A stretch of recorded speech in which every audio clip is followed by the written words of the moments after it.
everybody, it's me, Laura, and today I'm back with another pendant that we're going to be doing, and this is going to be a freeform kind of pendant. This is my S-shaped, and guys, sometimes I don't know what to call these things. They're freeform, they come out, you're like going, yay! Anyways, I'm bringing in here a Skinner blend of like a turquoise or a medium blue to a yellow, and what I'm doing here is I'm on the very end part of extending out this Skinner blend so it's a very long piece. But when you go ahead and create these Skinner blends, I usually start with my one to roll it out. And then once I have the Skinner blend the way I like it, I'll lengthen the blend out on a number 4 setting on my Atlas pasta machine. Now, in some cases, what will happen with these blends is that they'll get really wonky on one end.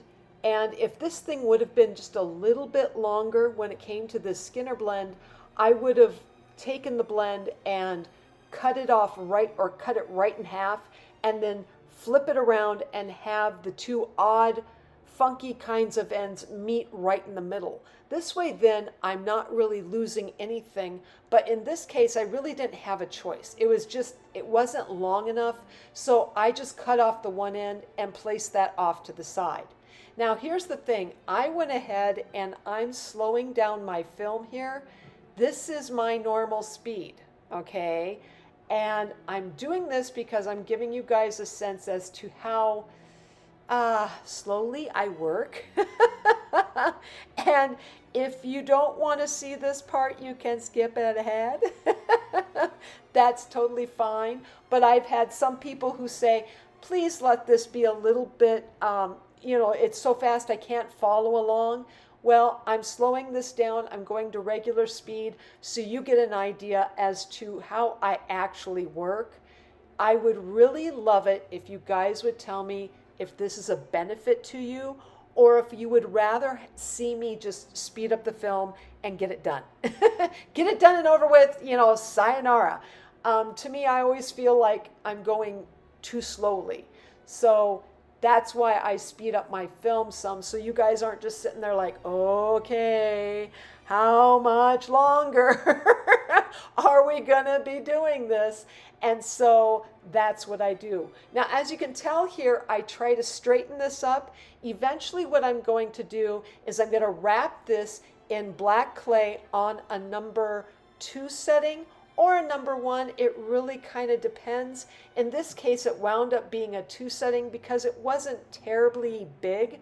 I want to say the overall cane I started out with was about 3/4 of an inch high, maybe to an inch, and then it was probably what, 1/2 inch wide, which to me is not terribly big. And part of this too is just when you take this black and say you're wrapping this thing in black, what I like to do is I'll cut the black, I'll put it on its side, and I'll look at that cane that I've just, or I should say the Skinner blend I just created, and I say, is this too thick for the actual Skinner blend? And if it looks like it's too thick to go around this, then I'll go ahead and I'll thin it out, I'll step it down on my pasta machine and go a little bit thinner. So that's something you should take into account. This here, I thought, yeah, it will work. It'll work, I don't mind. Yay me. It works for me. So anyway then, I'm going to bring in some of this like light beige or peach clay, and I'm creating my registration mark right down the top of this thing. I'm going to cut it off. I'll do it on both sides, both the yellow and on the blue side. And as you can tell, I'm gently patting this thing down. I usually do that. I go fairly easy on it, and I even use my blade to kind of make sure I've got a decently straight registration line. My clay is pretty, how do I say this, well conditioned. So I have to sometimes go easy with it. And sometimes, really for me even, I've probably conditioned the clay too much. And just an FYI for those of you who think, okay, my clay is like goo and I can't do anything with it, find a clay, if you've got one, if it's possible. And generally over time, I have bricks of clay that just sit, and so they get hard over time. What I'll do is I'll take a hard brick of a very similar color or the exact color and take pieces of that hard brick, work it into my really well-conditioned clay, and it evens out then.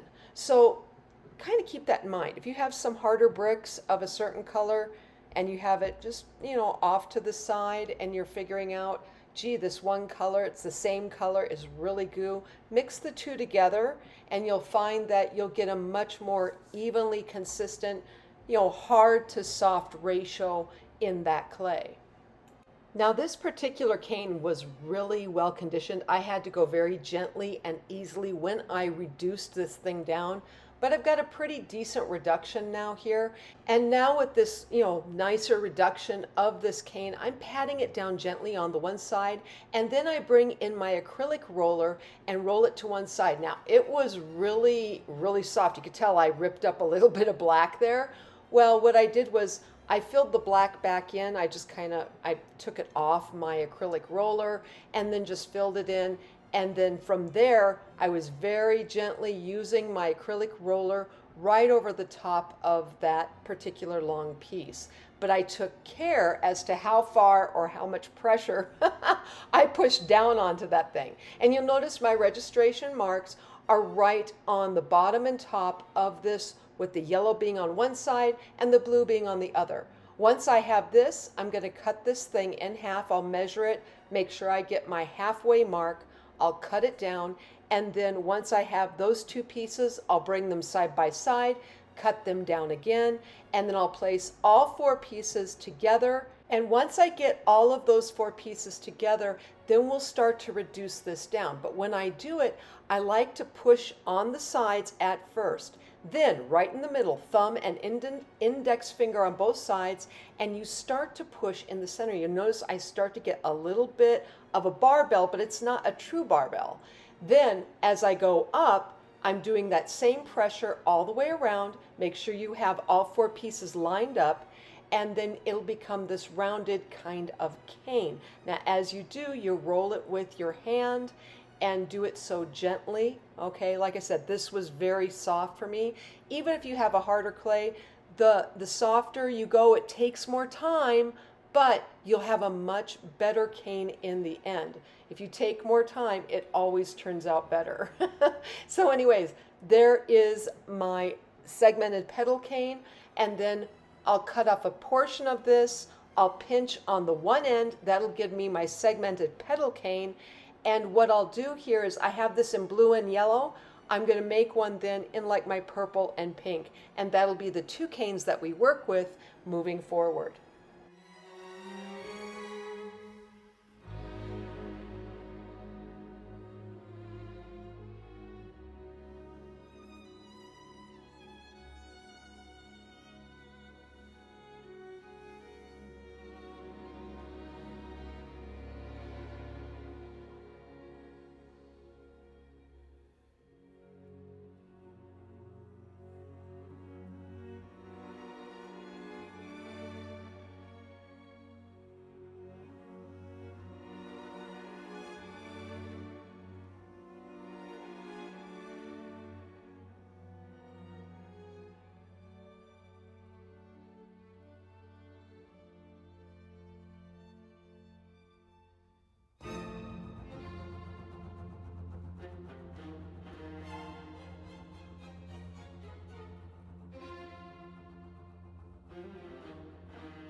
All right, so now we're going to start creating our pendant, and I'm bringing in what is representing my mud clay. I know it looks like purple pink, and it probably kind of is. You'll notice this ball is 2 centimeters in diameter, and it's also close to 1 inch in diameter. Anyway, I take this thing and I'm just kind of gently rolling it out, starting into a bit of a teardrop. I'm bringing in some black clay that has been rolled out on a number 4 or 5 setting. You could go either way. If you want to make sure you definitely have black and you don't want anything to get reduced down too much, go with the 4. Frankly, I think 5 will work. You know, it's really your preference. But anyway, I'm taking that black clay and I'm just wrapping this piece of mud clay in it. And then when I have that in there, I like to, you know, fold it over. It's almost like it's what is it? Like a little ravioli or something when it's in there to me. I'm like on food. Yeah, always food, right? And then I'm cutting off the little edges and stuff. And once I get all those edges taken off, I'm going to start rolling it up in my hands. And we're going to turn this thing into a longer type snake. So I'm just kind of meshing it, going gently with it. And then I'll start to really reduce this thing down into this really nice elongated type of snake or teardrop. And as I was going about doing this, I thought, okay, so now we got to start forming our shape. Now, I did not measure this thing, but I do remember it was being, when I did measure it, it was about 3.5 inches or 4 inches long, which wound up being about 10 centimeters on the metric side. Anyway, from there, I came in and then I cut the top end. Now, I did that deliberately because I thought, what if I did that? What if I did that? What if I change it up just slightly? Use my finger, I kind of cupped it around. I'm like, I like that. I like how that kind of cups up. But as I was doing this, I thought, let's wait a minute. We don't want to get too far along because we want to add in the element of our segmented petal canes.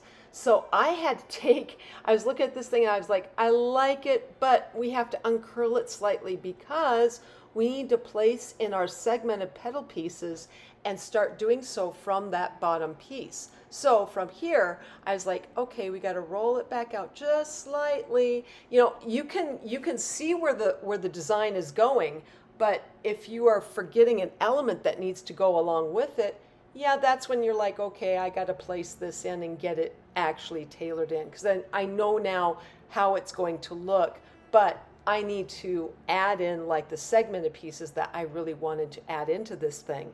And I thought, yeah, we got to do it now. So, you know, this is going to be a judgment call as to when do I place this in and when do I not.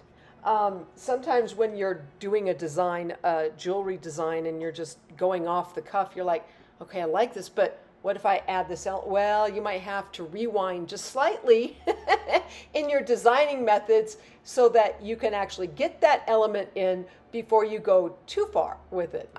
Hopefully that makes some sense. I don't know. But anyway, this is where we are.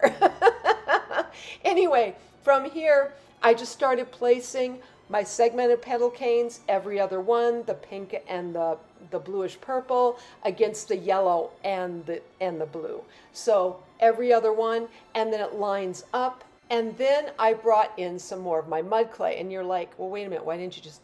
And really, in the end, this should have been just black clay. It should have been black, but I thought, no, we'll just go with the mud. I had some mud around. I wanted to use some more of it. So that's what I did. So I make this little snake. It goes on top of that spiral, and then I just cut off the one end. And then from here, then I start to recurl up the whole form, because I thought, okay, I got everything in place now.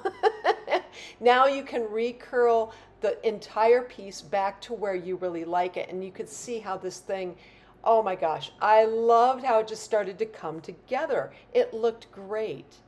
At this point, I just decided to start adding in some more of my mud clay. So I brought in a ball of clay. I started bringing in like flattened pieces that were rolled out on a number 4 or number 5 setting, and just added them where they would wrap around almost like you would with the steampunk. I always go back to that.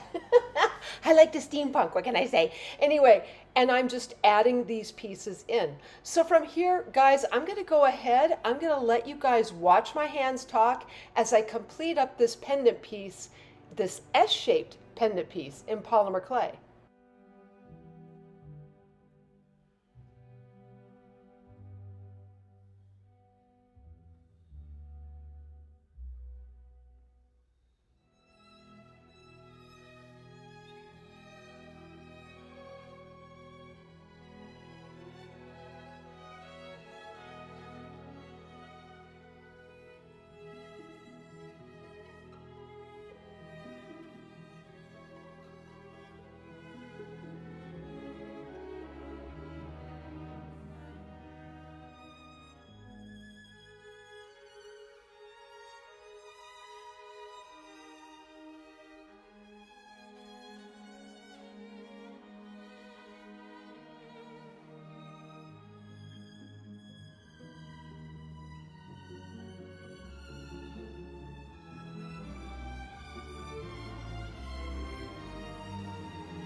Now I quickly want to say here, I brought in a couple of eye pins because I thought, let's go ahead and tuck them right in underneath those little straps that I'm putting into the piece.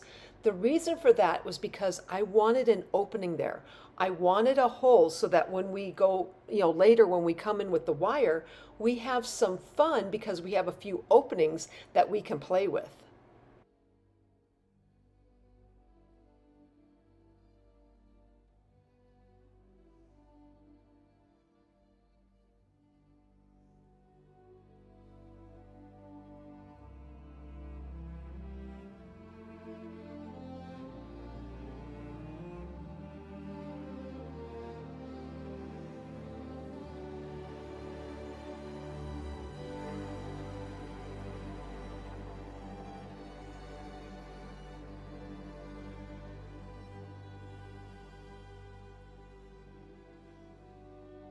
Okay, so at this point, the piece has been completely baked through at 275 degrees for about 15 to 20 minutes. And actually, you can go longer because this thing is fairly thick. It was easily a quarter of an inch. So if you need to go longer because of your environment and where you live, go longer. Anyway, from here, I brought in some of my black matte acrylic paint, and I'm painting up all of the little pieces that were not black. And yes, hence the idea of why Laura should have just had black clay instead of the mud clay. But like I said, I had leftover mud scrap clay, so, got to use it up. Anyway, I'm going in with a detail brush to paint in the black here because I don't want to have to go back over and paint the black area that's already black. Why do that? That's just ridiculous. Anyway, so I'm going over with my black paint, and then from there I'm going to bring in some of my metallic paints. So those metallic paints, or I should say the Colorshift Folk Art paints, are going to be Green Flash and Orchid Flash. If you want just the metallic paints, it's going to be Blue Sapphire and Shimmering Steel, and that's also Folk Art paints. And when it comes to the painting bit, make sure you have a 10-aught brush, something very tiny for detail because you're going to need that for certain crevices in this piece. Also have one that's a little bit bigger of a brush where you can fill in some of the bigger areas, but you're going to be taking your time. Okay, don't rush this. This is something, if you will, how do I put this? I always consider my painting time to be my zenning time, where I can just blizz out and just enjoy the process of creating the piece itself. So from here, guys, I'm going to go ahead and once more let you guys watch my hands talk or watch you use my painting brush talk and just enjoy.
All right, so at this point, you knew I was going to bring in that Posca, right? I mean, it can't be helped. And, you know, the thing is, I'm going to be using this onto the segmented petal cane pieces because I thought, let's add in a special little extra detail. Now, you could actually add in a detail like this into the segmented cane itself, but I thought, I don't want to go through all that. I just don't want to go through all that. I'd rather just pull out that Posca and have a little bit of fun on the petals. And when I was doing this, I loved my white. I always do. You know how I love that white Posca. Well, as I was using that white, I thought, why not bring in some black? Now, I'm using my black acrylic paint here, my black matte. And you could do the same little bit right here. So if you wanted to use just your regular matte acrylic paints, you can do so even in the white. The thing is, I probably really should have done this with also my black Posca marker because you could do the same thing. It would have made it just a little bit more, you know, a little more fun. However, that said, I'm giving you both options. You could either use just plain black acrylic paint that you might have on hand, or if you've got those Posca paint markers, like I do, which I love to use, why not use them? Now, once I got this thing completely painted up the way I liked it, I'm going to bring in my water-based varnish. And this time, I'm going to varnish over the whole thing. Now, you don't necessarily need to on the segmented petal canes and that area that is pure colored polymer clay. However, because I used my Posca marker and my black matte acrylic paint on the petals, I got to keep that detail in there. So the only way to capture that is by going over it with my water-based varnish. Now, here's the thing. At this point, things are looking really good, right? I'm going along, I'm humming along. This is not a problem, right? And I thought, okay, now let's go ahead and bring in the wire. This is where I had trouble. This was such a nightmare for me. And I don't know if it was just because I was doing too many curls and too many this, that, and the other.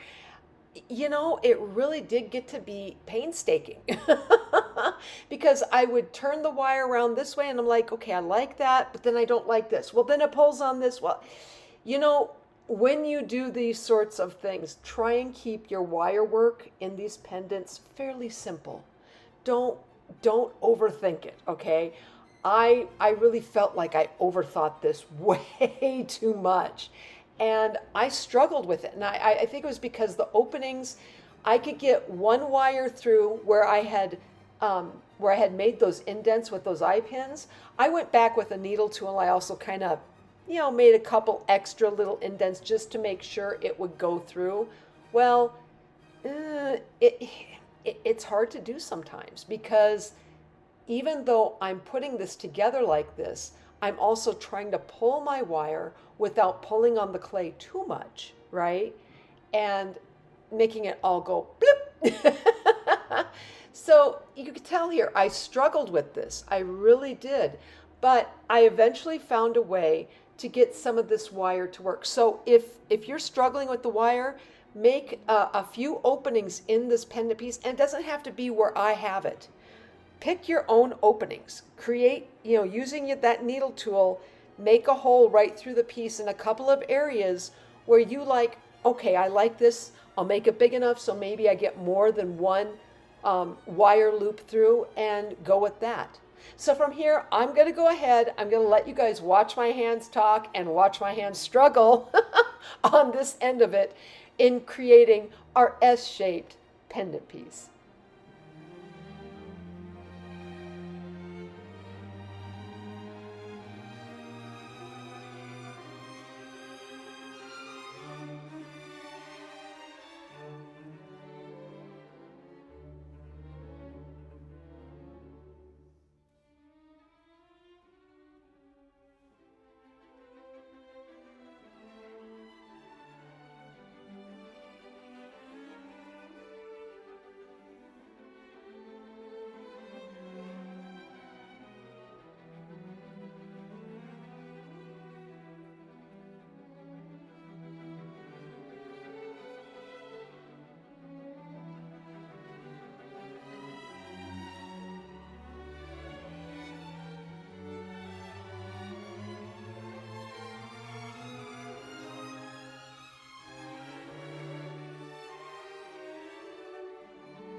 All right, so this is the end result of creating my S-shaped pendant piece. Please use this for study and reference. And if you like this video, please like, bop the like button, and subscribe, and leave me a comment. I'm always wondering what you're thinking. Otherwise, I am sending out my biggest hugs to each of you, and I hope you have a fantastic day.